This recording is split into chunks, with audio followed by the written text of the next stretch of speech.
Hello, dear students. You are welcome in RK Institute, and I am Dr. RK Saini. And today I am going to discuss Le-Chatelier principle. It is a part of chemical equilibrium and basic concept. Okay, and it is more basic. Tell about the reaction which change toward the forward direction or backward direction when we change concentration, pressure and temperature at equilibrium state. Meaning आपको समझा देता हूं कि ये एक reaction equilibrium state के अंदर होती है, उस इक्विलिब्रियम स्टेट पर when we changes concentration, pressure और टेम्परेचर, जब हम इनको चेंज करते हैं तो इस रिएक्शन फॉरवर्ड या बैकवर्ड डायरेक्शन में किस डायरेक्शन में शिफ्ट होगी या इक्विलिब्रियम स्टेट में ही बनी रहेगी, उससे रिलेटेड एक प्रिंसिपल है। तो ये कहता है, ये प्रिंसिपल आप समझो ध्यान से कि जब भी आप इक्विलिब्रियम स्टेट पर कंसंट्रेशन और प्रेशर और टेम्परेचर चेंज करेंगे, जैसे समझो अब आप ध्यान से, तो ये रिएक्शन उस डायरेक्शन में शिफ्ट हो जाएगी जिससे कि किए गए चेंज का इफेक्ट रिड्यूस होता हो या वो नलिफाई होता हो। और मैं ये कह देता हूं कि इक्विलिब्रियम स्टेट उस डायरेक्शन में चेंज होगी जिससे इक्विलिब्रियम स्ट्रेस को कम करता हो। जैसे ये साहब रिएक्टेंट थे और ये क्या थे आपके पास में प्रोडक्ट, और इक्विलिब्रियम स्टेट थी। इक्विलिब्रियम स्टेट का मतलब समझते हो ना कि दोनों में डायनेमिक फॉर्म थी, यानी रेट ऑफ फॉरवर्ड रिएक्शन और बैकवर्ड रिएक्शन बिल्कुल सेम स्पीड से चल रही थी, स्पीड यानी रेट बराबर थी, तो इक्विलिब्रियम स्टेट है। अब मुझे इस पे कंसंट्रेशन, प्रेशर या टेम्परेचर चेंज करना है, तो क्या कहता है ये इक्विलिब्रियम या ले चैटेलियर प्रिंसिपल, कि इक्वेशन को उस डायरेक्शन में शिफ्ट कर देना जिससे कि किए गए चेंज का इफेक्ट नलिफाई होता हो या रिड्यूस होता हो, या इक्विलिब्रियम स्टेट अपने आप उस डायरेक्शन में चला जाएगा जिससे इस पर स्ट्रेस कम होता हो। इसे कहते हैं ले चैटेलियर प्रिंसिपल। तो देखो, तो आज हम बात करेंगे दोस्तों ले चैटेलियर प्रिंसिपल की। पहले समझिए ध्यान से, मैं बिल्कुल सबसे पहले एक कंसंट्रेशन का समझाता हूं, एक छोटा सा आपको समझाने के लिए डायग्राम बना रहा हूं। यहां पे देखो आप बोर्ड पे, एक इसमें रिएक्टेंट है और एक तरफ सपोज प्रोडक्ट भरा हुआ है। ये लो साहब, ये इक्विलिब्रियम स्टेट थी पहले, आप समझिए ये क्या थी, इक्विलिब्रियम स्टेट थी। और सपोज मैं कह देता हूं इक्विलिब्रियम पे, वैसे तो आपको पता है ना कि all measurable properties, concentration, pressure वगैरह सब, वो सब क्या हो जाते हैं, कांस्टेंट। जरूरी नहीं है सबकी बराबर हो, मैं आपको समझाने के लिए एक लाइन लिख रहा हूं। ये रिएक्टेंट था और ये प्रोडक्ट था इक्विलिब्रियम स्टेट पर। अब सुनना ध्यान से, अब मैंने बाहर से इस इक्विलिब्रियम स्टेट पर रिएक्टेंट की कंसंट्रेशन बढ़ा दी और डाल दी, मैंने 2 लीटर रिएक्टेंट डाल दिया। अब सुनना ध्यान से, पहले स्टेट कंडीशन ये थी, देखो पहले कंडीशन ये थी, और अब मैंने क्या किया है, रिएक्टेंट को बढ़ा दिया बाहर से और डाल दिया, और डालने के बाद में ऐसा हो गया, सोचो आप इस तरह से। अब स्ट्रेस हो गया रिएक्टेंट की साइड में, तो इस स्ट्रेस को नलीफाई करने के लिए, इसके इफेक्ट को कम करने के लिए रिएक्शन किधर चली जाएगी, फॉरवर्ड डायरेक्शन में। अब साहब फॉरवर्ड डायरेक्शन में रिएक्शन चली, तो जब रिएक्शन फॉरवर्ड डायरेक्शन में जाएगी तो देखो एक बार ध्यान से कैसा होगा। फॉरवर्ड डायरेक्शन में रिएक्शन के शिफ्ट होने से ये कंडीशन क्या आएगी वो समझना आप। यही क्वेश्चन आते हैं, ध्यान से देखो कि साहब अब होगा क्या एक्चुअल में। तो देखिए, जब ये फॉरवर्ड डायरेक्शन, पहले ये कंसंट्रेशन थी, जब रिएक्शन फॉरवर्ड डायरेक्शन में गई तो रिएक्टेंट की कंसंट्रेशन जो बढ़ा रखी थी ना, वो एक्चुअल में बढ़ी हुई है अभी भी, पहले से कंपेयर कर रहा हूं पहले से। और जब ये रिएक्शन फॉरवर्ड डायरेक्शन में गई तो प्रोडक्ट की कंसंट्रेशन भी इंक्रीज होने लगी। देखना ध्यान से, आप सोचो जब ये स्ट्रेस बढ़ा, इस पर स्ट्रेस बढ़ा तो रिएक्शन फॉरवर्ड डायरेक्शन में गई, इनकी कंसंट्रेशन भी बढ़ने लगी। देखो इधर, तो मैं पूछूं आप बताओ कि न्यू इक्विलिब्रियम स्टेट पर क्या हुआ, तो आपका आंसर होना चाहिए कि न्यू इक्विलिब्रियम स्टेट पर ऐसा करने से दोनों की कंसंट्रेशन इंक्रीज, रिएक्टेंट की आपने बढ़ाई और इसके बढ़ने से रिएक्शन फॉरवर्ड डायरेक्शन में शिफ्ट हुई, तो प्रोडक्ट की अपने आप बढ़ गई। तो इस स्ट्रेस को कम करने के लिए रिएक्शन किधर चली जाती है, फॉरवर्ड डायरेक्शन में। तो ये कंसंट्रेशन का इफेक्ट था, ध्यान से देखना। रिएक्टेंट की जब कंसंट्रेशन इंक्रीज की जाती है at equilibrium state, then reaction या equilibrium state shift toward the forward direction to nullify the effect of concentration, और we can say to reduce stress. Reactant पे स्ट्रेस बढ़ रहा था, उसको कम करने के लिए दोनों की बढ़ गई। अब उल्टा सोचो, अब आप वापस सुनिए, देख ध्यान से सुनो। अब वापस देखते हैं कि यदि हम इक्विलिब्रियम स्टेट पर, ये कंडीशन थी, अब देखना, अब मैं इक्विलिब्रियम स्टेट पर, रुको, ये सब इक्विलिब्रियम स्टेट था जिस पर दोनों की कंसंट्रेशन बराबर थी, ये कंडीशन थी सपोज पहले। अब मैं आपसे क्या कह रहा हूं कि मैंने इक्विलिब्रियम स्टेट में से थोड़ा सा रिएक्टेंट बाहर निकाल दिया, रिएक्टेंट की कंसंट्रेशन क्या कर दी, कम कर दी, इतनी रह गई। सोचो अब मेरे पास में रिएक्टेंट की कंसंट्रेशन मैंने बाहर निकाल दी थी, कुछ मोल बाहर निकाल लिए, ऐसे 2 लीटर मान लीजिए बाहर निकाल दे, समझाने के लिए आपको ले रहा हूं। तो ऐसा करने थे, इसकी कंसंट्रेशन कम हो गई, ये था इतनी रह गई। अच्छा, इस कंसंट्रेशन को अब फिर देखो, इस स्ट्रेस किधर होने लग गया, अब आपके पास में प्रोडक्ट की साइड, तो प्रोडक्ट की साइड से कंसंट्रेशन इंक्रीज होकर रिएक्टेंट की तरफ आने लगी। देखना देखना देखना, ठीक है। तो रिएक्टेंट की कंसंट्रेशन यानी प्रोडक्ट किधर चला गया, अब आप रिएक्टेंट की ओर, रिएक्शन शिफ्ट हो गया लेफ्ट से राइट की ओर। देखो ध्यान से, ये आपके पास में सॉरी राइट से लेफ्ट की ओर रिएक्शन शिफ्ट हो गई, प्रोडक्ट से किधर जा गया, रिएक्टेंट की ओर। ऐसा करने थे, जब आपने कम कर दी तो ये कहता है साहब बढ़ाओ इस कंसंट्रेशन को, बढ़ने लगी बढ़ने लगी। तो कंक्लूजन ये निकला, ऐसा करने से, ध्यान से देखिए, ऐसा करने से दोनों की कंसंट्रेशन कम हो गई। इक्विलिब्रियम स्टेट पर पहले कंसंट्रेशन और अब कंसंट्रेशन चेक करो, प्रोडक्ट की भी कम हो गई और रिएक्टेंट की भी कंसंट्रेशन कम हो जाएगी। तो ये तो कंसंट्रेशन की बात थी। दूसरा पॉइंट समझाता हूं प्रेशर का, बहुत इंपॉर्टेंट है, प्रेशर के बहुत क्वेश्चन आते रहते हैं। दूसरा पॉइंट आपको समझाता हूं कि साहब प्रेशर चेंज करते हैं तो क्या होता है। तो दोस्तों पहली लाइन, जब भी कोई आपसे बात करे प्रेशर की, तो आप समझना कि कंटेनर के अंदर गैसेस स्पीशीज जरूर होगी, क्योंकि हम सॉलिड और लिक्विड, उसका प्रेशर क्या होता है कंटेनर के अंदर, नेग्लिजिबल, क्योंकि प्रेशर जनरेट होता है कॉलिजन से, collision between the molecule as well as collision between the gases molecule as well as wall of the container, इससे प्रेशर क्रिएट होता है। तो प्रेशर का नाम लेते ही आप सोचेंगे कि कंटेनर के अंदर गैस थी, ठीक है। अब फिर वही लाइन देखो इधर ध्यान से, सपोज यही मेरे पास में रिएक्टेंट था, इधर देखो ये रिएक्टेंट और ये था आपके पास में प्रोडक्ट, गैसेस स्पीशीज, फिर ऐसे कोई इक्विलिब्रियम स्टेट था। अब फिर देखो ध्यान से, अब मैंने था सपोज प्रेशर क्या कर दिया इस पे, इंक्रीज, प्रेशर बढ़ा दिया इस पे, प्रेशर बढ़ा दिया। तो ये प्रिंसिपल क्या कहता है कि इस प्रेशर, बढ़े हुए प्रेशर को नलीफाई करने के लिए, इस स्ट्रेस को कम करने के लिए रिएक्शन या तो फॉरवर्ड डायरेक्शन में या बैकवर्ड डायरेक्शन में शिफ्ट हो जाएगी। ये तो एक प्रिंसिपल है। अब बोले साहब कैसे शिफ्ट हो जाएगी, तो ध्यान रखना कि प्रेशर का रिलेशन होता है किससे, गैसेस स्पीशीज के मोल से। यदि आप प्रेशर इंक्रीज करते हो, प्रेशर क्या करते हो आप, इंक्रीज, तो रिएक्शन उस डायरेक्शन में शिफ्ट हो जाएगी जिस डायरेक्शन में प्रेशर कम होगा। और प्रेशर कम किधर होगा, जिधर गैसियस स्पीशीज की स्टाइकोमेट्रिक कोएफिशिएंट कम हो, क्योंकि जितने मोल्स ज्यादा होंगे, स्टाइकोमेट्रिक कोएफिशिएंट का मतलब बैलेंस रिएक्शन में मोल्स देखा जाए तो वो कम होने चाहिए। दूसरी लैंग्वेज बोलता हूं, यदि प्रेशर आपने कम कर दिया तो ये कहता है प्रिंसिपल के साथ प्रेशर को इंक्रीज करो, और प्रेशर किधर इंक्रीज होगा, जिधर स्टाइकोमेट्री में गैस की मोल्स ज्यादा हो, ठीक है। अब देखो बिल्कुल सिंपल सा क्वेश्चन, आप समझिए ध्यान से, जैसे मैं ये गैस H2 + I2, और साहब ये कोई क्लोज कंटेनर में गैस रिएक्शन थी, बोले साहब प्रेशर इंक्रीज कर दिया जाए, तो ये प्रिंसिपल क्या कहता है कि प्रेशर को रिड्यूस करो, उधर उससे रिड्यूस होगा जिधर गैस के मोल कम है। तो आप चेक करेंगे इधर गैस के मोल भी 2 हैं स्टोइकोमेट्री, इधर भी 2 है, यानी रिएक्शन में कहती है डेल्टा Ng की वैल्यू 0।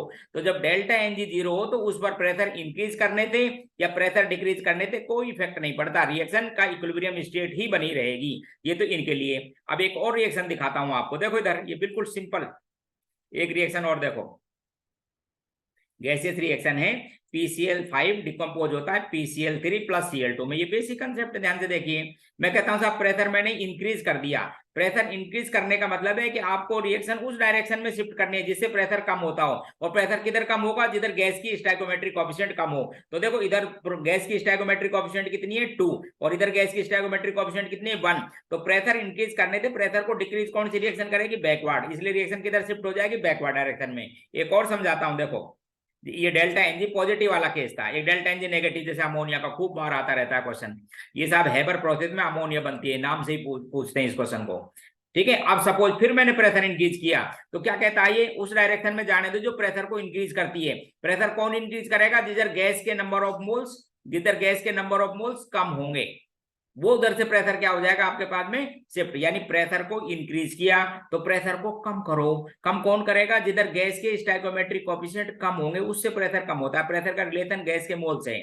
इसलिए अमोनिया पर प्रेशर इंक्रीज कर दिया जाए, इस हेबर प्रोसेस पर प्रेशर इंक्रीज कर दी जाए तो रिएक्शन कितनी शिफ्ट हो जाएगी, फॉरवर्ड डायरेक्शन में, और अमोनिया ज्यादा बनने लग जाएगी। ऐसे क्वेश्चन आते रहते हैं फेवरेबल कंडीशन, तो आप बोलना था आपकी फेवरेबल कंडीशन हाई प्रेशर होना चाहिए डेल्टा Ng नेगेटिव वालों पर, ठीक है। आगे देखो ये तो 3 थे प्रिंसिपल के कंसंट्रेशन की से।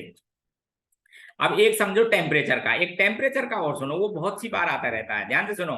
टेम्परेचर के बारे में आपको समझा दूं, पहले तो एक बेसिक कंसेप्ट समझ लीजिए आप, ये रिएक्टेंट था और ये फॉरवर्ड डायरेक्शन है, ये बैकवर्ड डायरेक्शन है। अब सुनना ध्यान से, इफ पहली लाइन कंडीशन सुन लो, यदि फॉरवर्ड रिएक्शन एंडोथर्मिक है, कहती है एंडोथर्मिक, तो जरूरी है कि इसकी जो बैकवर्ड रिएक्शन होगी कैसी होगी, एक्सोथर्मिक होगी। नेट चेंज आपको पता है ना इक्विलिब्रियम स्टेट पर डेल्टा एच नेट चेंज क्या होता है, 0। तो यदि ये रिएक्शन एंडो है तो ये कैसे लिखोगे, एक्सो और वाइस वर्सा। और यदि ये एक्सो है तो इसको क्या लिखोगे आप, एंडो। पहली लाइन तो ये समझ लो, ठीक है।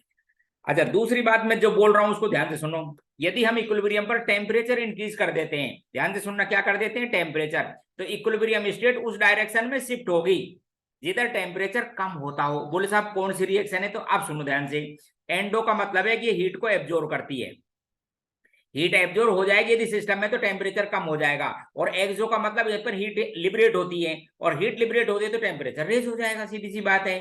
तो एक ही लाइन का आंसर है मित्रों कि जैसे ही आप टेम्परेचर रेज करोगे तो इक्विलिब्रियम ऑलवेज किधर चला जाएगा, एंडोथर्मिक डायरेक्शन में। ये लो साहब, ऑलवेज एंडोथर्मिक डायरेक्शन में शिफ्ट हो जाएगा टेम्परेचर रेज करने से। उल्टा बोल दो, यदि टेम्परेचर डिक्रीज करते हो तो इक्विलिब्रियम ऑलवेज एक्सोथर्मिक डायरेक्शन में शिफ्ट हो जाएगा, ठीक है। अब रिएक्शन को कैसे रिप्रेजेंट करते हैं वो भी थोड़ा सा देख लो, ठीक है। रिएक्शन की हीट को एक्चुअल में एंथैल्पी से लिखते हैं।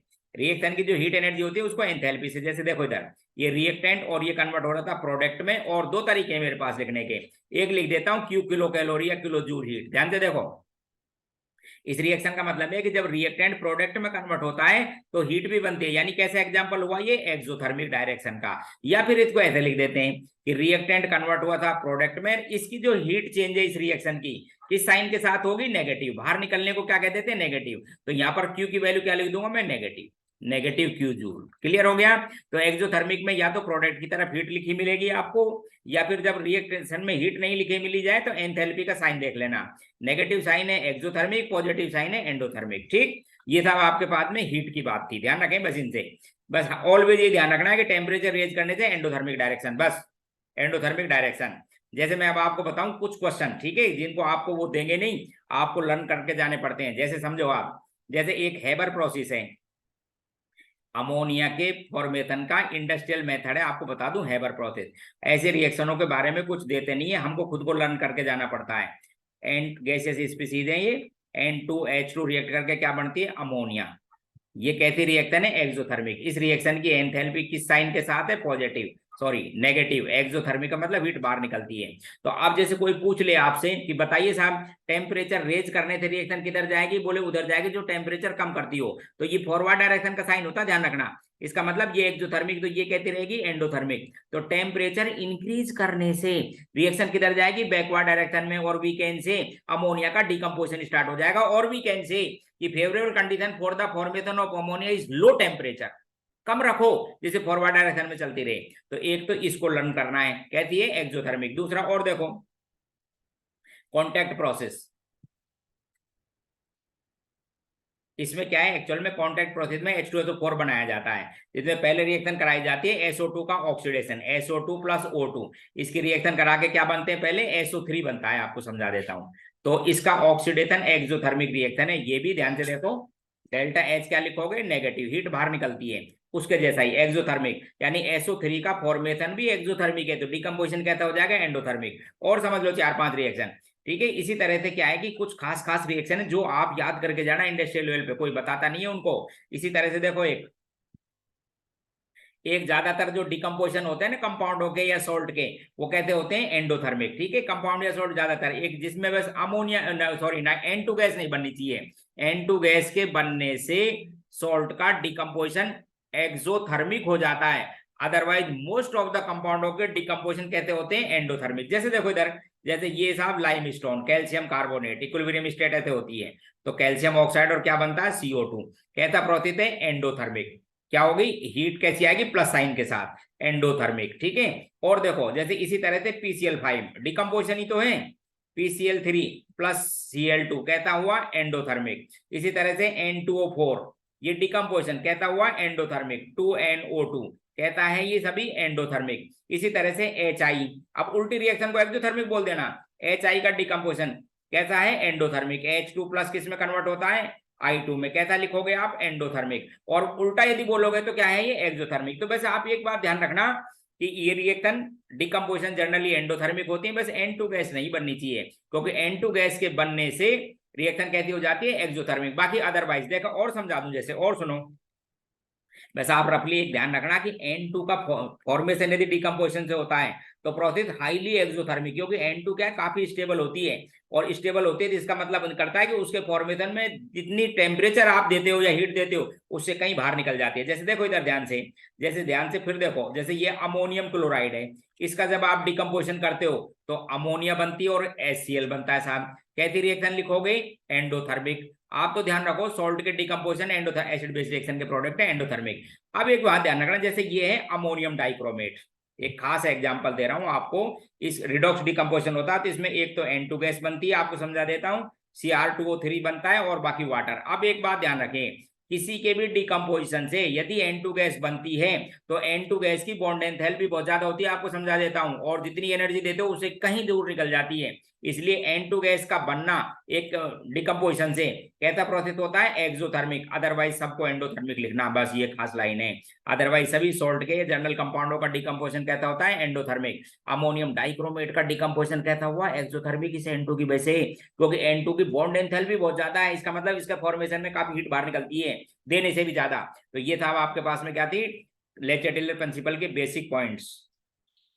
एक चीज और समझाता हूं इसमें, एडिशन ऑफ इनर्ट गैस, उसके बारे में और क्वेश्चन आ जाता है, मैं आपको समझाता हूं। यदि आप इनर्ट गैस ऐड कर दी जाए इक्विलिब्रियम पर तो क्या फर्क पड़ता है, देखो उसको भी समझो आप। इनर्ट गैस ऐड कर दी जाए तो क्या फर्क पड़ेगा, आप समझो। आप ये सब आपके पास में कोई क्लोज कंटेनर था, दो तरह से पूछते हैं, देखो यहाँ पे कोई इक्विलिब्रियम स्टेट थी, यहाँ पर क्या थी, कोई इक्विलिब्रियम स्टेट, मैंने क्या ऐड कर दिया इसके अंदर, हीलियम वगैरह, कोई इनर्ट गैस कर बोल दी। हीलियम ही जरूरी नहीं है, ऐसी कोई गैस जो रिएक्शन से, रिएक्टेंट और प्रोडक्ट किसी से रिएक्शन नहीं करे उसको इनर्ट गैस कहते हैं। तो इनर्ट गैस जब रिएक्शन नहीं करेगी तो ध्यान रखना कि स्पीसीज के मोल्स, रिएक्टेंट और प्रोडक्ट सबके कांस्टेंट रहेंगे, कोई फर्क नहीं पड़ेगा। दो तरह की बात हो सकती है स्टडी, या फिर मैं बोलूं दो तरह से की जाती है। एक तो की जाएगी साहब कांस्टेंट वॉल्यूम रख के ऐड की जाए, इधर देखना, यहाँ पर क्या करूं मैं, कांस्टेंट रखता हूं इस वॉल्यूम को। अच्छा, ये इसके ऊपर इसका प्रेशर जो था ना वो नलीफाई कर रखा है, यहाँ से पी एक्सटर्नल लगा के। सुनो, तो पहला केस है कि मैंने इनर्ट गैस ऐड की कांस्टेंट वॉल्यूम रखकर, और इसको चेंज नहीं होने दूंगा। तो सीधी सी बात है, जब कांस्टेंट वॉल्यूम रख के मैंने इनर्ट गैस ऐड की तो पहले क्या था कि मोल भी कांस्टेंट है, इनर्ट रिएक्शन तो करती नहीं है, वॉल्यूम कांस्टेंट है, इसका मतलब कंसंट्रेशन कांस्टेंट रही। तो रिएक्शन क्वासेंट नहीं बदलेगा, और रिएक्शन क्वासेंट नहीं बदलेगा तो इक्विलिब्रियम पर कोई फर्क नहीं पड़ेगा। तो ध्यान रखना कि इनर्ट गैस यदि कांस्टेंट वॉल्यूम पर ऐड की जाए तो कोई फर्क नहीं पड़ता। एक लाइन यहीं पे क्लियर कर दो इसको। दूसरा और सुनो, अब आगे सुनना। अब मैं क्या कर रहा हूं, ध्यान से सुनो दूसरा केस। अब मैं ये जो प्रेशर लग रहा था ना, ये प्रेशर, इस प्रेशर को कांस्टेंट रख के, ये प्रेशर इसके बराबर है क्योंकि ये क्या है, फ्रिक्शनलेस पिस्टन पे समझाया जाता है।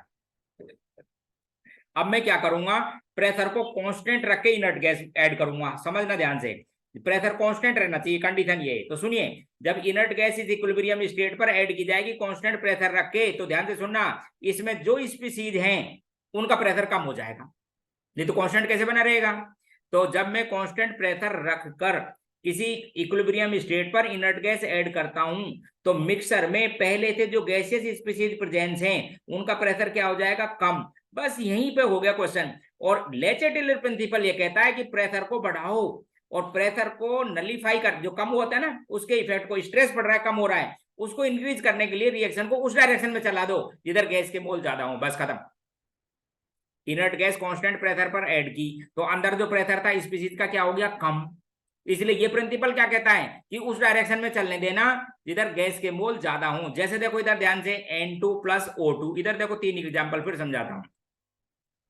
बोले इनर्ट गैस ऐड कर दी कांस्टेंट प्रेशर लेके, बोले कुछ नहीं होगा, क्यों, क्योंकि दोनों तरफ स्टोइकोमेट्रिक कोएफिशिएंट गैस का कितना इक्वल, कुछ नहीं, ठीक है। दूसरा पॉइंट और देखो, तीन रिएक्शन फिर देखिए आप ध्यान से, तो इस डेल्टा एनजी जीरो पे कोई फर्क नहीं पड़ता। ये था PCl5 डिकम्पोज हुआ, इधर देखो क्या किया, कांस्टेंट प्रेशर रख के इनर्ट गैस मिला दी, इनर्ट गैस मिला दी तो अंदर का प्रेशर कम। तो ये प्रिंसिपल क्या कहता है, उस डायरेक्शन में चलने दो, उस डायरेक्शन में चलने दो जो इधर गैस के मोल ज्यादा, प्रिंसिपल क्योंकि गैस का प्रेशर अंदर क्या हो गया था, कम, बढ़ाओ। इसलिए पीसी डेल्टा एनजी पॉजिटिव पर इनर्ट गैस ऐड कर दी जाए तो equilibrium shift toward the forward direction. तीसरा और देखो इसी का, तीसरा और देखिए, जैसे इसी तरह से आप देखो ये अमोनिया वाला N2 + 3H2, और ये था अमोनिया हेबर प्रोसेस। बोले साहब इनर्ट गैस मिला दी, कब मिला दी? कांस्टेंट प्रेशर पर, वॉल्यूम पे तो फर्क पड़ता ही नहीं। कांस्टेंट प्रेशर रख के इनर्ट गैस मिला दी, तो कांस्टेंट प्रेशर रख के जब इनर्ट गैस मिलाई तो अंदर प्रेशर कम हो गया, इसलिए ये क्या कहता है, उस डायरेक्शन में जाने दो जिधर गैस की स्टोइकोमेट्रिक कोएफिशिएंट ज्यादा हो या मोल्स ज्यादा हो, तो रिएक्शन बैकवर्ड डायरेक्शन में शिफ्ट हो जाएगी। तो ये ध्यान रखना आप, ठीक है। ये आपके पास में इनर्ट गैस का था। एक चीज और समझा दूं, कई बार फिजिकल इक्विलिब्रियम पे और सुन लो 2-3 बार। सॉलिड लिक्विड गैस, ठीक है, तो उनकी सॉलिबिलिटी वगैरह पर और क्वेश्चन आ जाते हैं। जैसे देखो, एक तो सॉलिबिलिटी की बात बताता हूं आपको। ये डाल दिया साहब कोई सॉलिड, ये हो गया सॉल्वेंट, और ये जब डिजोल्व हुआ तो ये बन गया था अब आपके पास में सॉल्यूशन। और इस बैकवर्ड जब इक्विलिब्रियम स्टेट आ जाएगी तो ये हो जाएगा आपके पास में ऊपर फॉरवर्ड डायरेक्शन में तो सॉल्यूशन का फॉर्मेशन है, और ये बाहर निकलना है, क्रिस्टलाइजेशन इस तरह से कहते हैं इसको, ठीक है। अब फिर वही लाइन, यदि ये रिएक्शन फॉरवर्ड डायरेक्शन में एक्सोथर्मिक है, सपोज ये एक्सोथर्मिक है, तो ये क्या होगी, एंडोथर्मिक। और सॉल्ट का डिसोल्यूशन में भी एक्सोथर्मिक एंडोथर्मिक कोई भी हो सकता है, ठीक है। जैसे मैं आपको लाइन समझाऊं, देखो आपने घर में भी देखा होगा कि जो ये होता है ना लाइम, क्यूक लाइम या लाइम वाटर, ठीक है, कैल्शियम हाइड्रोक्साइड स्लेट लाइम भी बोलते हैं, या कैल्शियम कार्बोनेट व्हाइट वॉशिंग के लिए आते हैं दिवाली के आसपास, ध्यान से देखो। जब इनमें वाटर डालते हैं, इनको डिजोल्व करते हैं, तो इतनी हीट बाहर निकलती है, वाटर भी गर्म हो जाता है, ध्यान दिया। इसका मतलब इनका डिसोल्यूशन कैसा है, एक्सोथर्मिक। कैसा है इनका, एक्सोथर्मिक। इसी तरह से जैसे यूरिया का कभी सॉल्यूशन हो तो पहले वाटर को टेम्परेचर नोट कर लो, फिर यूरिया का एक सॉल्यूशन बना लो, आपको पता लगेगा टेम्परेचर कम हो जाएगा, तो एंडोथर्मिक भी होता है। इसी तरह से KNO3, इसका भी एंडोथर्मिक होता है, बहुत से कंपाउंड है, ठीक है। इसी तरह से आपके पास में NaOH एक्सोथर्मिक, तो ये जो मेटल के होते हैं ना हाइड्रोक्साइड एस ब्लॉक वगैरह के, ये एक्सोथर्मिक होते हैं। NaOH है, KOH है, कैल्शियम हाइड्रोक्साइड है, इस तरह के एक्सो, तो सब तरह की होती हैं। तो टेम्परेचर बढ़ाने पर आप तो एक ही बात ध्यान रखना, टेम्परेचर इंक्रीज करने से इक्विलिब्रियम किधर शिफ्ट होता है, एंडोथर्मिक डायरेक्शन में। खत्म होगी बात, एक एक्सो होती है, एक एंडो होती है, तो ये भी ध्यान रखें आप, ठीक। एक और समझो आप, एक चीज और बताता हूँ, कई बार जो ये फिजिकल इक्विलिब्रियम होता है ना, तो उसमें मेल्टिंग पॉइंट, बॉइलिंग पॉइंट के बारे में क्वेश्चन आते हैं। वैसे तो मैं आपको एक की पॉइंट समझा दूं, यदि ये याद रह जाए ना तो आपका सारा काम हो जाएगा, ठीक है। फिजिकल का मतलब ये कि जैसे ये कोई सॉलिड किसी स्पीसीज की, और ये किसके साथ इक्विलिब्रियम स्टेट में, लिक्विड में, या फिर ये कोई लिक्विड स्टेट और ये किसके संग है आपके पास में, वेपर स्टेट में। किसी कांस्टेंट टेम्परेचर पर जब, कांस्टेंट प्रेशर पर जब टेम्परेचर जो इक्विलिब्रियम स्टेट लाता है, उसको आप कहते हो मेल्टिंग पॉइंट, इसको कहते हैं बॉइलिंग पॉइंट। तो देखो मैं आपको एक फेज डायग्राम बना दूं, एक फेज डायग्राम से आप ऐसे क्वेश्चनों को आधी सेकंड भी नहीं लगे, ठीक है। वो फेज डायग्राम क्या है वो समझा देता हूं आपको, एक रफली ध्यान रखो। देख, ये तो है था प्रेशर और ये है टेम्परेचर। अच्छा, सॉलिड में मोस्ट ऑफ द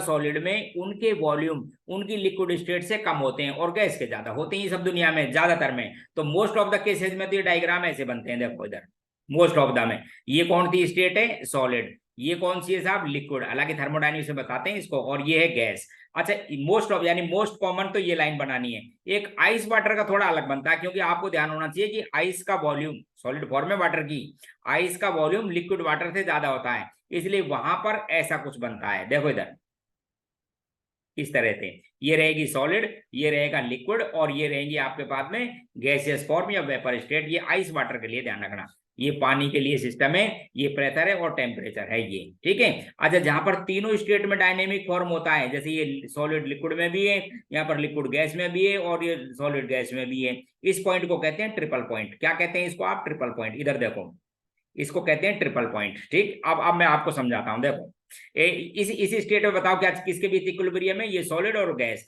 इसका मतलब ये सब्लिमेशन टेम्परेचर होगा, ये वाला, ये क्या है, सब्लिमेशन टेम्परेचर। यहाँ समझ लो इसको एक बार।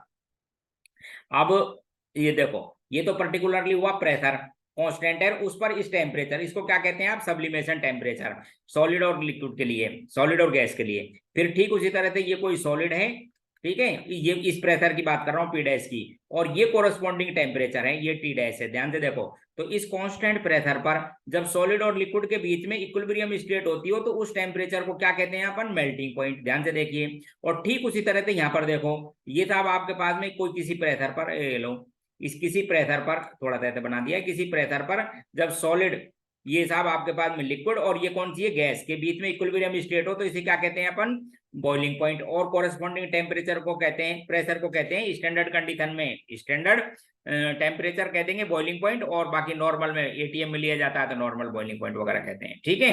अच्छा, इस तरह से चलते हैं। ऐसे आइस के लिए देखो, उसमें भी समझाता हूँ, बिल्कुल सिंपल है, आप एक बार इनको पढ़ा ले, कुछ नहीं करना। देखो अब आप समझना, जैसे इस आइस का बता रहा हूँ, ये H2O के तीन फॉर्म है साहब। ये H2O कौन सा है? सॉलिड। ये H2O क्या है? लिक्विड। और ये वेपर्स है। ठीक है, अब देखो ध्यान से, एक एग्जांपल समझाता हूं। इस प्रेशर पर ये जो टेम्परेचर है, कोरस्पॉन्डिंग टेम्परेचर, इस प्रेशर पर ये जो कोरस्पॉन्डिंग टेम्परेचर है, इसको क्या कहेंगे आप? Melting point. क्यों? क्योंकि इधर सॉलिड है, इधर लिक्विड है। अब सुनना, ठीक है, यदि ये प्रेशर 1 atm है तो आप इसको स्टैंडर्ड मेल्टिंग पॉइंट कह देना, और 1 बार है तो सॉरी मेल्टिंग पॉइंट नॉर्मल, और 1 बार के रेस्पेक्ट में स्टैंडर्ड। अब देखो, अब कोई कहता है, ध्यान से सुनना, कि आइस और ये लिक्विड वाटर, ये था, ये H2O सॉलिड है, और ये H2O कैसी है आपके पास में? लिक्विड स्टेट है। कोई कहता था, अब हमने प्रेशर रेज कर दिया, देखो इससे बढ़ा दिया मैंने प्रेशर, इधर देखो, इधर, तो ये यहां पर टच करेगा। अब इसका कोरस्पॉन्डिंग टेम्परेचर चेक करो आप पहले से।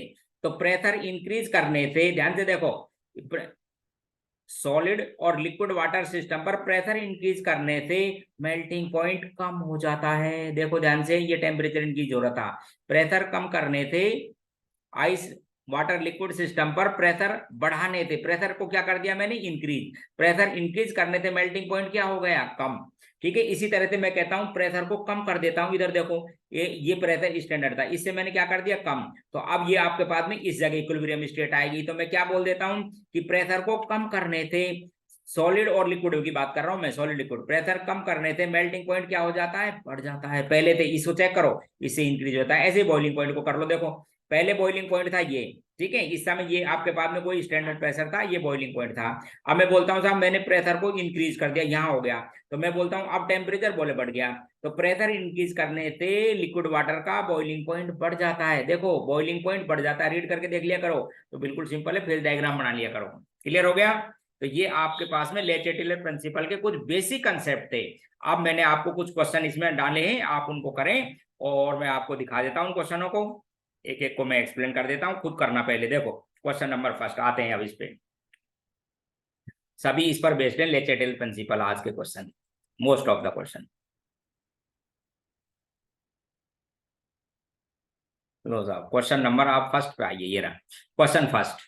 देखो कैटलिस्ट के बारे में बता दूं, कैटलिस्ट क्या करते हैं एक्चुअल में? रिएक्शन में forward as well as backward reaction दोनों की स्पीड को बढ़ाते हैं, दोनों की स्पीड को, इसलिए इक्विलिब्रियम स्टेट अर्लियर अटेंड हो जाता है इन प्रेजेंस ऑफ कैटलिस्ट, बाकी कंसंट्रेशन वगैरह को कोई अफेक्ट नहीं करते। तो ये रहेगा ना कि यदि कैटलिस्ट ऐड कर दिया जाए इक्विलिब्रियम स्टेट पे तो क्या करेगा? There is no effect at equilibrium concentration, ये कुछ नहीं करेगा, इक्विलिब्रियम कंसंट्रेशन इंक्रीज डिक्रीज वगैरह कुछ नहीं, no effect. Second option, which of the following, देखो ध्यान से, which of the following will shift reaction to left side. अच्छा देखो इधर ध्यान से, ये तो है था मेरा कौन सा? राइट हैंड साइड, और ये क्या चीज है? Left hand side. यानी ये कहता है इधर शिफ्ट हो जाए लेफ्ट साइड में, तो लेफ्ट साइड में से शिफ्ट होने के लिए क्या करूं मैं? इसकी कंसंट्रेशन बढ़ा, तो पहला ही ऑप्शन ये लो साहब, एडिशन ऑफ PCl5 हो गया खत्म, और बाकी को चेक करते रहा करो। विच of the following gaseous equilibrium value of Kp is less than Kc। अब आपको रिलेशन पता है, Kp इक्वल टू क्या होता है दोस्तों? Kc RT की power delta Ng, Kp equal to Kc और RT की पावर क्या लिखते हो? डेल्टा, गैस में चेक करनी है Ng।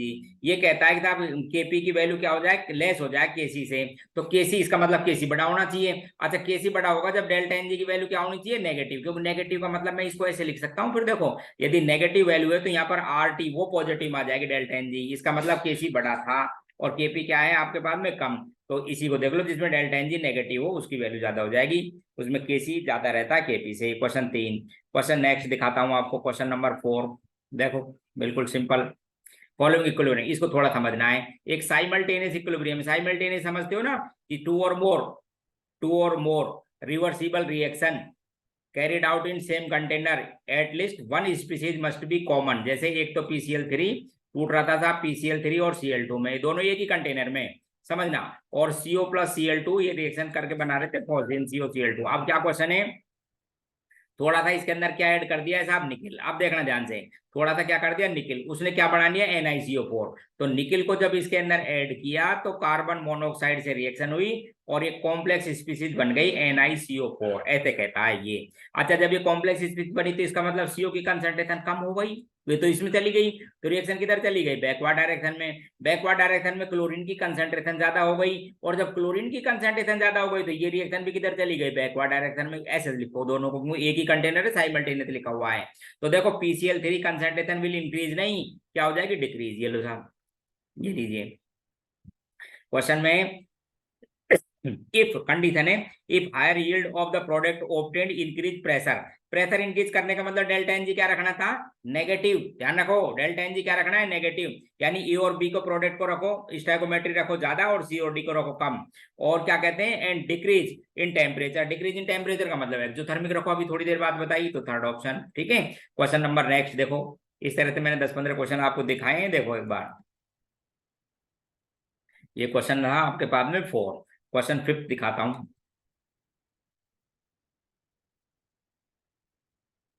6 देखो, कुछ नहीं, नथिंग नथिंग, बस थोड़ा एक बार दिमाग में बैठना है। देखो इधर ध्यान से, ये जो है ना थायोसाइनेट आयन, ये तो होता है कलरलेस, ऐसे कहता है। Fe+3 आयन कहता है येलो कलर का।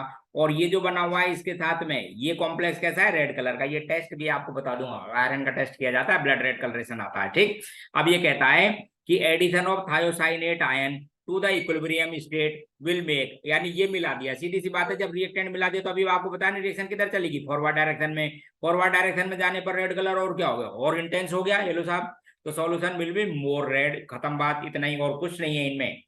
लेचेडल प्रिंसिपल के क्वेश्चन 100% आते हैं जेई में भी और नीट में भी, और इन क्वेश्चनों को एक बार ढंग से समझ ले तो कुछ नहीं। देखो जैसे favourable condition of the formation of ammonia in hyper pressure, अभी आपको बताया था एक्सोथर्मिक रिएक्शन, तो टेम्परेचर रखो कम और डेल्टा एनजी नेगेटिव, इसलिए हाई रखो, प्रेशर हो गया क्वेश्चन। ठीक उसी तरह का SO2 का ऑक्सीडेशन किया तो वही रिएक्शन हो गई, कॉन्टैक्ट प्रोसेस वाली लो साहब करा देता हूँ। SO2 के ऑक्सीडेशन, ये कॉन्टैक्ट चैम्बर में, एक्सोथर्मिक तो रिएक्शन है। अच्छा ये कह रहा है कि कैरिड आउट किया गया, हाई यील्ड बनानी है, एक्सोथर्मिक रिएक्शन है, बता देता हूं आपको, इसलिए टेम्परेचर तो रखना कम, रिड्यूस करो, और प्रेशर रखो ज्यादा, क्योंकि डेल्टा एनजी नेगेटिव है। लो साहब टेम्परेचर को क्या कीजिए, रिड्यूस, और प्रेशर को रखो हाई, अमोनिया के जैसा सेम, दोनों सेम। Question number 8। क्वेश्चन 9 दिखाता हूं, देखो कुछ नहीं है, क्वेश्चन नंबर 9। ठीक है, the equilibrium state remain unaffected by the pressure. अब आपको बता दिया कि अनअफेक्टेड प्रेशर कौन सी होती है, जिसके अंदर डेल्टा एनजी की वैल्यू क्या है, 0। लो साहब कोई फर्क नहीं पड़ता, घटाओ बढ़ाओ, क्योंकि प्रेशर तो उस डायरेक्शन में जाने देता है जिधर प्रेशर इंक्रीज करते हो तो उस डायरेक्शन में जाएगी जिधर गैस के मोल कम, और कम करते हो तो उस डायरेक्शन में जिधर गैस की स्टोइकोमेट्री ज्यादा। तो बोले साहब ऐसे ले लो ना, कुछ भी नहीं हो। ठीक है, तो डेल्टा एनजी 0 पर कोई इफेक्ट नहीं पड़ता। फिर देखो ध्यान से इस क्वेश्चन को, देखो KNO3 सॉलिड वाटर में डाला, ये उसका एक सॉल्यूशन, और कहता है ये डेल्टा एच क्या लिख रखा है, पॉजिटिव। पॉजिटिव का मतलब प्रोसेस कहता है एंडोथर्मिक, और आप कह रहे हैं कि रिएक्शन इंक्रीज, टेम्परेचर इंक्रीज कर दिया जाए तो एंडोथर्मिक डायरेक्शन में ही जाएगी। एंडोथर्मिक का मतलब फॉरवर्ड डायरेक्शन में, और के ऐसा करने से KNO3 की सॉल्युबिलिटी क्या हो जाएगी, इंक्रीज। देखो देखो देखो देखो, क्लियर। ऑलवेज टेम्परेचर इंक्रीज करने से रिएक्शन किधर जाती है, एंडोथर्मिक दे रखा है आपको, क्यों, और ध्यान भी रखना था। ठीक है, ऐसे क्वेश्चन नंबर 10 के बाद 11 दिखाता हूं। देखिए क्वेश्चन बिल्कुल उसी तरह का, एक रिवर्सिबल रिएक्शन है, इंक्रीज टेम्परेचर, देखो इधर ध्यान से, increase temperature at equilibrium state, then equilibrium state shift toward the direction, एक ही लाइन बोलो, टुवर्ड द एंडोथर्मिक डायरेक्शन, कुछ मत देखना, कुछ नहीं, नथिंग। एंडोथर्मिक रिएक्शन दे रखी हो तो सोचो which one is exothermic, which one is endothermic. देखो इधर ध्यान से, यूनिट ऑफ इक्विलिब्रियम कांस्टेंट, तो ध्यान से देखो Kp इक्वल्स टू Kc, और RT की पावर क्या लिखा करो, डेल्टा Ng। Ng का मतलब है गैस के मोल्स स्टोइकोमेट्री माइनस रिएक्टेंट की, और वो भी गैस में। तो देखो एक बार इस ध्यान को, ये तो सॉलिड है, इसको बिल्कुल कंसीडर नहीं करना। इधर गैस की स्टोइकोमेट्री कोएफिशिएंट कितना है, 3, इधर भी गैस की स्टोइकोमेट्री कोएफिशिएंट कितना है, 3, delta Ng 0 and S unitless. 0 आते ही का मतलब समझते हो, ये वैल्यू तो मैथमेटिकल 1, तो कोई यूनिट नहीं आएगी, कैसी रहेंगी, दोनों बराबर और यूनिटलेस। Kp KCr यूनिटलेस, कुछ नहीं होता है, क्योंकि आपको पता है ना Kp की यूनिट क्या होती है, प्रेशर की पावर डेल्टा Ng, प्रेशर की पावर डेल्टा Ng, और Kc की क्या होती है, कंसंट्रेशन की power delta Ng। Delta Ng कितना है यहाँ पर, डेल्टा Ng 0, और आपको पता है कि 0 होते ही उसकी यूनिट नहीं होती, वो मैथमेटिकल 1 होता है, नो यूनिट। क्वेश्चन नंबर 13, देखिए ध्यान से, टेम्परेचर इंक्रीज कर दिया, equilibrium product of CO2 can be affected. तो बोले साहब CO2 की कंसंट्रेशन को किसी टेम्परेचर पर रिएक्शन दे रखा है, कैसे अफेक्ट किया जा सकता है। अफेक्ट का मतलब इंक्रीज या डिक्रीज कैसे किया सकता है, तो कह रहे हैं कि by the addition of suitable catalyst. आप ध्यान रखना, कंसंट्रेट, पहला क्वेश्चन, कंसंट्रेशन को अफेक्ट नहीं करते, बस रिएक्शन की स्पीड, दोनों फॉरवर्ड और बैकवर्ड की स्पीड को रेज करते हैं, कुछ फर्क नहीं पड़ेगा। Addition of inert gas, delta Ng बराबर 0 हो, ध्यान से सुन लो, डेल्टा Ng 0 हो तो कोई फर्क नहीं पड़ता है, चाहे कैसे भी करो। Decrease in pressure delta N G zero, कुछ नहीं फर्क पड़ता। फिर changing the amount of CO, हाँ सीओ की अमाउंट को चेंज करने का मतलब हो सकता है बढ़ा दें घटा दें तो अफेक्ट हो सकती है कंसंट्रेशन CO2 की, मे बी फॉरवर्ड और बैकवर्ड पता नहीं क्या किया है। तो यही कह रहे हैं कि साहब वो कैसे चेंज की जा सकती है, by the changing the amount of CO. बस क्वेश्चन नंबर 14 देखो ध्यान से, क्वेश्चन 14 बढ़िया क्वेश्चन, देखो दिखाता हूं आपको क्या क्वेश्चन है। थोड़ा सा एक क्वेश्चन करने का है, देखो इधर क्या क्वेश्चन है कि साहब ये कोई इक्विलिब्रियम स्टेट थी, ये तो सॉलिड है और ये आपके पास में बी और सी क्या है गैस में। क्या किया आपने, एडिशन कर दिया ए का इक्विलिब्रियम पर, न्यू इक्विलिब्रियम पर ए बिकम डबल, डबल हो गया तो इक्विलिब्रियम कंसंट्रेशन बी पूछी है, तो आप इसका इक्विलिब्रियम कांस्टेंट ऐसे लिखते शुरू में, इक्विलिब्रियम कांस्टेंट लिखते बी की ए की कंसंट्रेशन, देखो इधर इसका इक्विलिब्रियम कांस्टेंट है ए की कंसंट्रेशन इनटू बी की कंसंट्रेशन, उसको तो यूनिटी लेते ही है पहली कंडीशन में।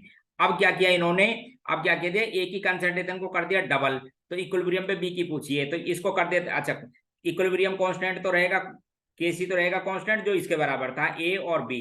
अब क्या कहते हैं ए की कंसंट्रेशन को कर दो डबल, ए लो मैंने ए की कंसंट्रेशन तो लग दी डबल, और फिर पूछते हैं बताओ अब बी की क्या कंसंट्रेशन होगी, तो बी की कंसंट्रेशन निकालने के लिए मैं क्या करूंगा, पहले इक्विलिब्रियम कांस्टेंट ये रहा, इसको डिवाइड कर दूंगा किससे 2a से, तो क्या आ जाएगी मेरे पास में दूसरे इक्विलिब्रियम पर बी की कंसंट्रेशन, ये साहब ए से ए कैंसिल और आ जाएगा कि बी की कंसंट्रेशन को कितना करना शुरू से हाफ लो साहब, half of the original value, खत्म हो गई साहब। क्वेश्चन नंबर 15, क्वेश्चन 15 देखो, अच्छा जब किसी फिजिकल इक्विलिब्रियम हो ना सॉलिड लिक्विड गैस पे तो फेज डायग्राम को थोड़ा सा देख लिया करो, कुछ नहीं है इन क्वेश्चनों में, थोड़ा सा ध्यान से देखो। क्वेश्चन ये रहा कि when decrease the pressure of the following equilibria, अब पहले तो ये आइस वाटर का है तो ट्रिपल पॉइंट के हिसाब से ये तो प्रेशर और ये क्या है आपके पास में टेम्परेचर, किसके बीच में, सॉलिड और लिक्विड, ऐसे था ये, ध्यान से देखना, ये सॉलिड ये लिक्विड और ये क्या थी इसकी गैस, ये सॉलिड ये लिक्विड और ये गैसेज स्टेट थी। क्या कह रहे हैं ये, decrease in pressure of the following, आप कोई भी एक वैल्यू डाल लिया करो,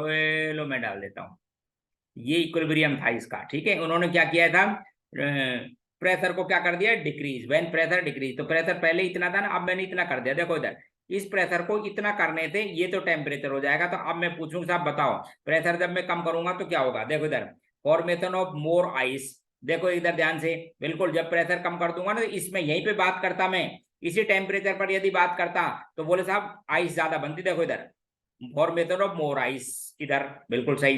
दूसरा है फॉर्मेशन ऑफ मोर वाटर, ये गलत हो जाता, वाटर तो है ही नहीं है, आइस में बदल गया, ठीक है। Increase the melting point, increase melting point नहीं हुआ, ध्यान रखना, मेल्टिंग पॉइंट क्या हो गया, हाँ इंक्रीज द मेल्टिंग पॉइंट, बिल्कुल सही, नन ऑफ दीज, तो इनकरेक्ट को सेंटेंस क्या हो गया फॉर्मेशन ऑफ मोर वाटर, ये इनकरेक्ट है, ये दोनों सही है। Formation of more H2O solid, ये रहा, प्रेशर कम करके यहाँ चेक कर लो, ये रहा उसी टेम्परेचर पर देखना, ठीक है। इंक्रीज इन मेल्टिंग पॉइंट बिल्कुल सही है साहब, पहले मेल्टिंग पॉइंट ये था, अब इतना यदि प्रेशर कम कर दिया तो ये भी सही है।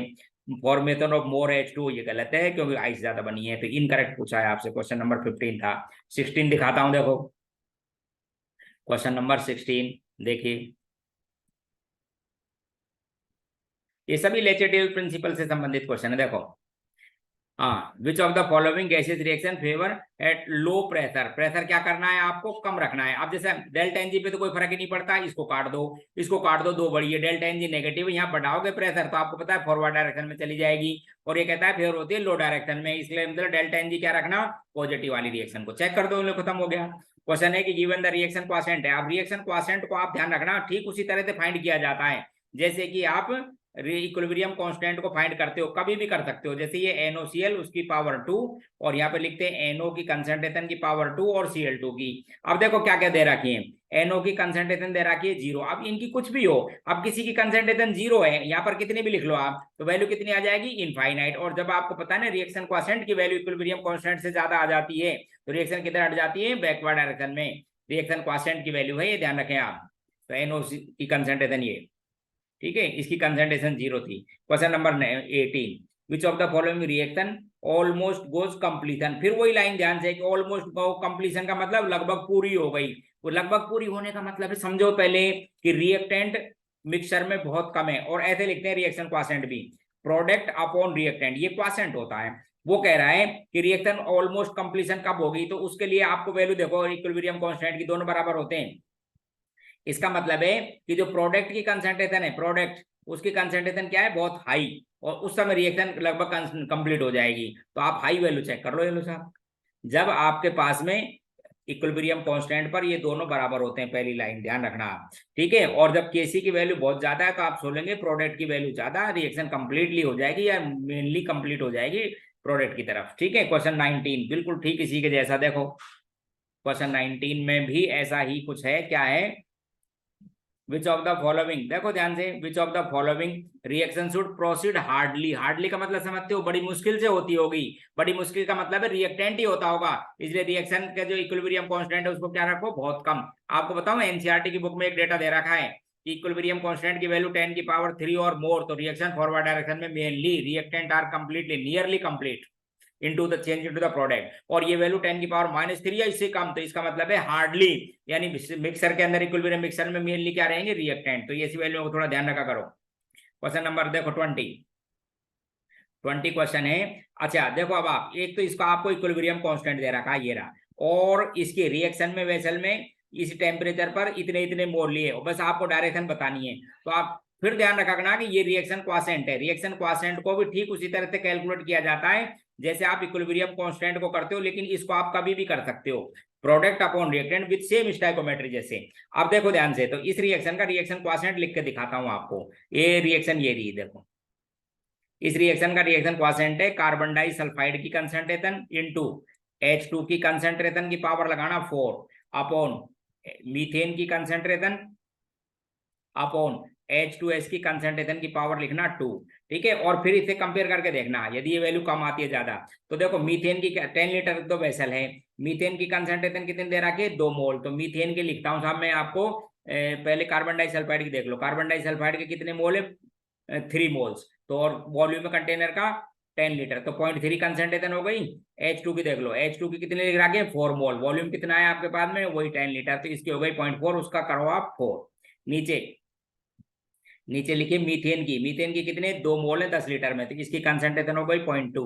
इधर देखो आपके पास में क्या चीजें, आगे कौन सी स्पीसीज बची हुई है आपके पास में, यहाँ H2S, उसके देखो क्या दे रखे हैं आपको, H2S के भी 4 मोल, H2S के 4 मोल है, कंसंट्रेशन हो गई वही 0.4, उसका स्क्वायर, ठीक है। तो इस 2 है, यहाँ पर 4 है, तो ऊपर बचेगा 2, तो आपके पास में आएगा answer 0.3 into 0.4 into 0.4 divide by 0.2, ठीक है। ये वैल्यू देखो वो 16 3 जा 48 होता है ना, तो 0.048 हो जाएगी, डिवाइड कर दो 2 से, तो ये 0.2 से, तो ये वैल्यू आएगी था 0.24। इतना आ गया आपके पास में रिएक्शन क्वासेंट। और ये रिएक्शन क्वासेंट ध्यान रखना, ये रिएक्शन क्वासेंट इक्विलिब्रियम कांस्टेंट से काफी हाई, और हाई का मतलब समझते हो प्रोडक्ट बहुत ज्यादा, इसलिए रिएक्शन को किधर जाने दो, बैकवर्ड डायरेक्शन में, तो reaction shift toward the left hand side या बैकवर्ड डायरेक्शन में, तो ऐसे चेक किया करो। क्वेश्चन 20 था। क्वेश्चन नेक्स्ट बता रहा हूं आपको, 21 देखो, क्वेश्चन नंबर 21 देखिए, ये क्वेश्चन 21, एक रिवर्सिबल एंडोथर्मिक रिएक्शन है, केमिकल रिएक्शन, टेम्परेचर इंक्रीज करने पर रिएक्शन इक्विलिब्रियम कांस्टेंट पे। अब फिर देखो इधर ध्यान से, ये आपके पास में इक्विलिब्रियम कांस्टेंट पे इफेक्ट है टेम्परेचर का, ध्यान से देखिए, थर्मोडायनेमिक्स में लाते हैं इसको वन टॉप इक्वेशन से।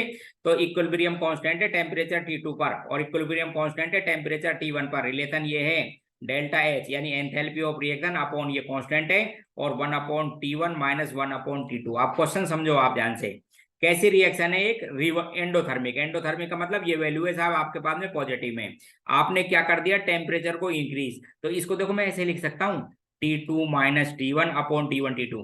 तो अब जब ये वैल्यू हो गई पॉजिटिव और ये भी वैल्यू हो गई पॉजिटिव, इसका मतलब क्या हो गया, ये पॉजिटिव, और पॉजिटिव कब आएगा, जब K2 की वैल्यू K1 से क्या होनी चाहिए, ज्यादा। इसका मतलब है कि ऐसा करने से इक्विलिब्रियम कांस्टेंट इंक्रीज हो जाएगा। Question number 21 option first.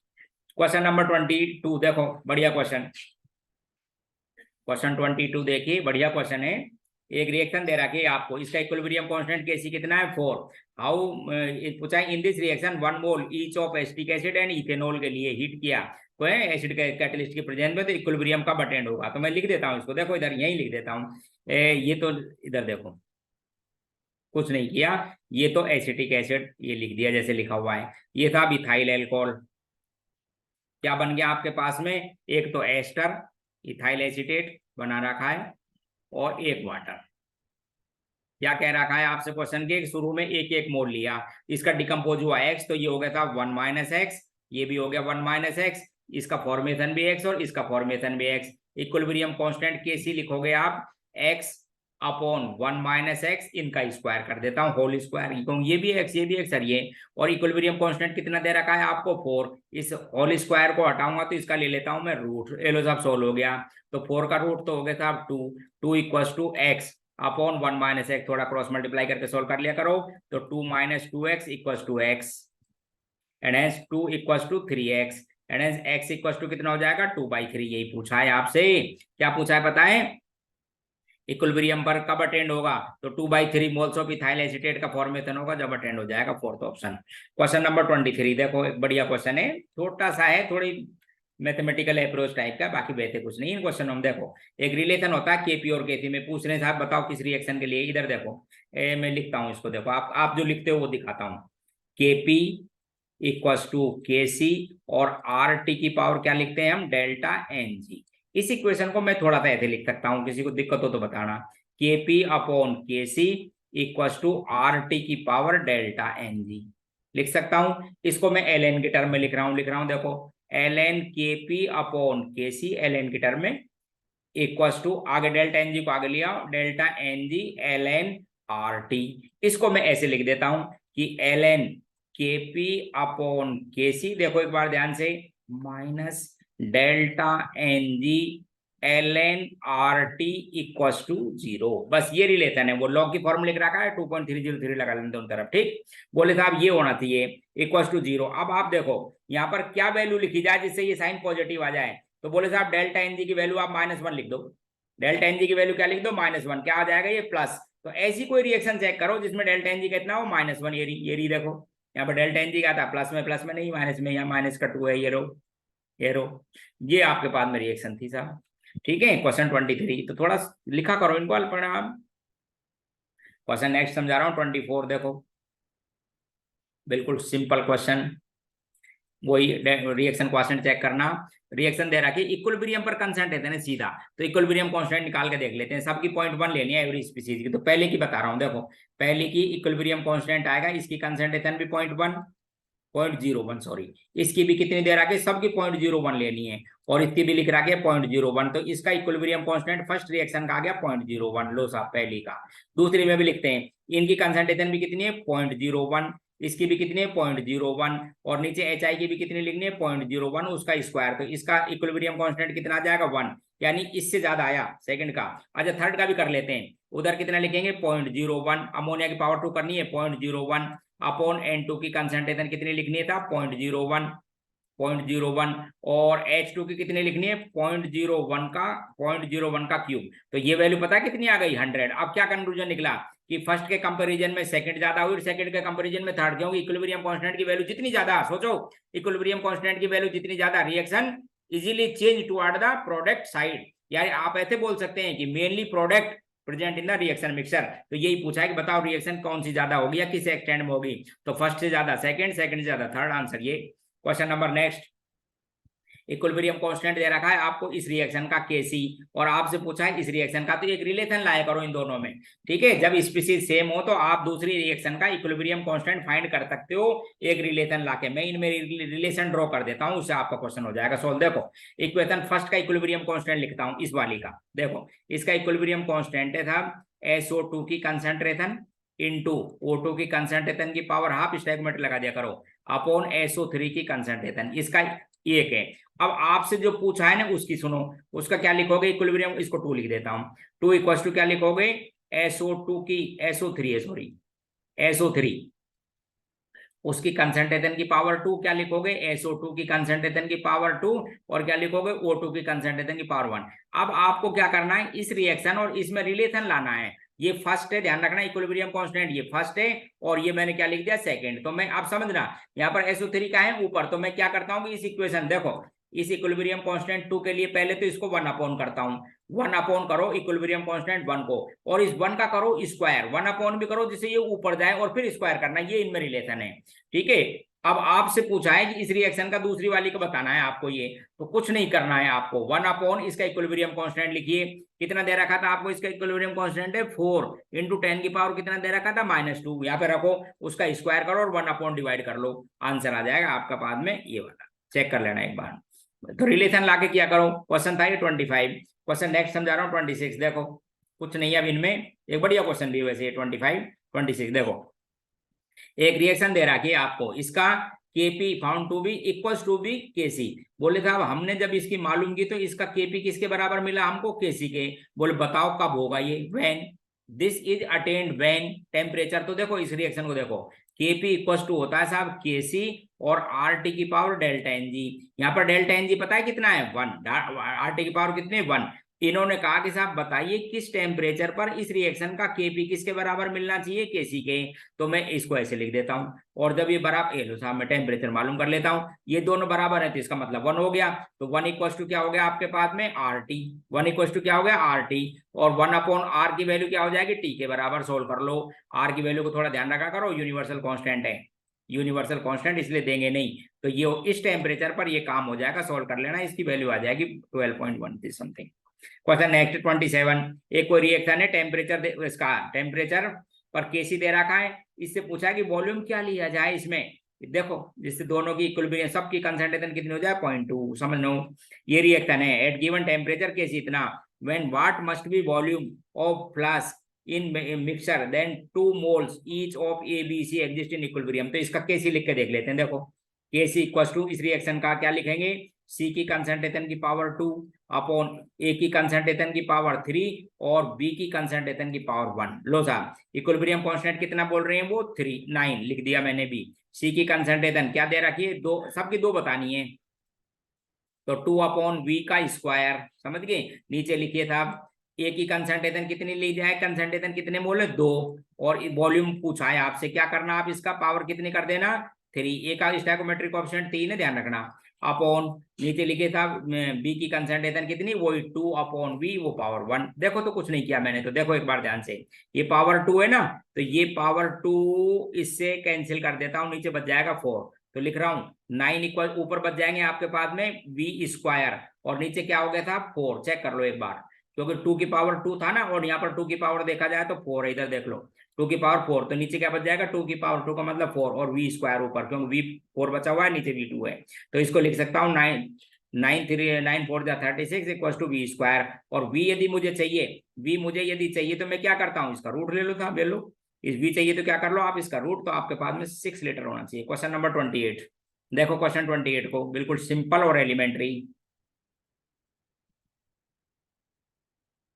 Question 28, 2 mole of PCl5 taken in 1 litre 0.2 mole. आप देखो PCl5 कितना लिया आपने, 2 मोल, किसमें डिसोसिएट हुआ, PCl3 और Cl2 में। क्वेश्चन सुनो बिल्कुल एलिमेंट्री साहब, आपने इनिशियली इसके लिए 2 मोल, कैसे लिखते हो, 2 माइनस एक्स, और इसके भी एक्स और इसके भी एक्स। आपने क्या बोल दिया कि if 0.2 mole of Cl2 is found at equilibrium, यानी एक्स की वैल्यू दे दी 0.2, तो इसकी वैल्यू 0.2 और ये वैल्यू रह गई 1.8। लो साहब इसका कैसे निकालेंगे, वॉल्यूम तो है ही, तो 0.2 इंटू 0.2 1 लीटर है, अपॉन क्या कर देंगे 1.8, आंसर आ जाएगा 0.22। खत्म, कुछ नहीं किया।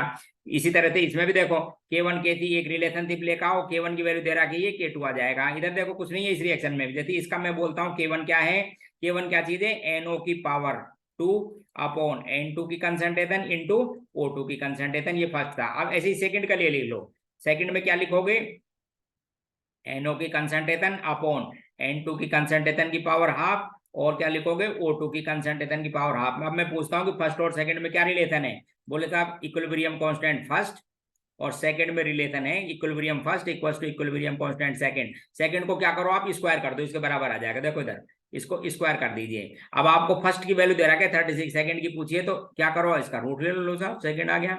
इतना दे रखा है ये 36, वही 6 आ गया जो पहले वाला था, ये लो साहब। क्वेश्चन एक और है 30, देखो इधर ध्यान से, क्वेश्चन नंबर 30, बढ़िया क्वेश्चन है, ध्यान से सुन लीजिए क्वेश्चन 30। क्वेश्चन में क्या है, ये गैसेस स्पीसीज है, स्टैकोमेट्री जैसे आप मोल में लिखते हो ना, उसी तरह से प्रेशर के रेस्पेक्ट में लिख सकते हो, यदि वॉल्यूम कांस्टेंट और टेम्परेचर तो होता ही है, इस रिएक्शन में कुछ भी मेंशन नहीं है। तो देखो, तो मैं इसको लिख देता हूँ XY2, इसलिए जब डिसोसिएट होता है तो XY प्लस क्या बनता है आपके पास में Y।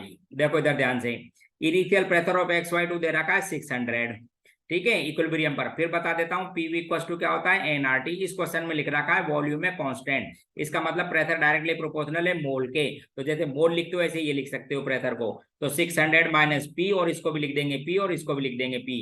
इन सबको ऐड करेंगे तो उसका प्रेशर दे रखा है आपको 800 mmHg, 800 एम। इसका मतलब हुआ ये टोटल प्रेशर हो गया 600। एक पी से पी तो कैंसिल कर देना, plus P equal to 800। And P की वैल्यू कितनी हो गई आपके पास में 200। पी की वैल्यू कितनी हो गई है 200, रख दो। तो ये भी 200 है, ये भी 200 है, 400। तो केपी कैसे फाइंड करोगे कि 200 प्रोडक्ट के एक का प्रेशर, दूसरे का प्रेशर अपॉन रिएक्टेंट का प्रेशर। रिएक्टेंट का प्रेशर कितना हो गया 400। लो साहब, तो आपके पास में आंसर आ गया फर्स्ट। तो ये आपके पास में केमिकल इक्विलिब्रियम का एक पॉइंट था, छोटा सा लेचेटिल प्रिंसिपल। हालांकि कुछ बेसिक और भी क्वेश्चन थे, इन सभी की आंसर की मैं डाल रहा हूँ। ये इसके आंसर किए, सोल्व मैंने कर दिए, आप खुद करें और इनको चेक करते रहें। ठीक है ना, अगली डीपीपी के लिए आपको फिर मिलेंगे हम आपसे। बस क्वेश्चनों को थोड़ा करते रहें, फिर मिलते हैं। ठीक, ओके बाय।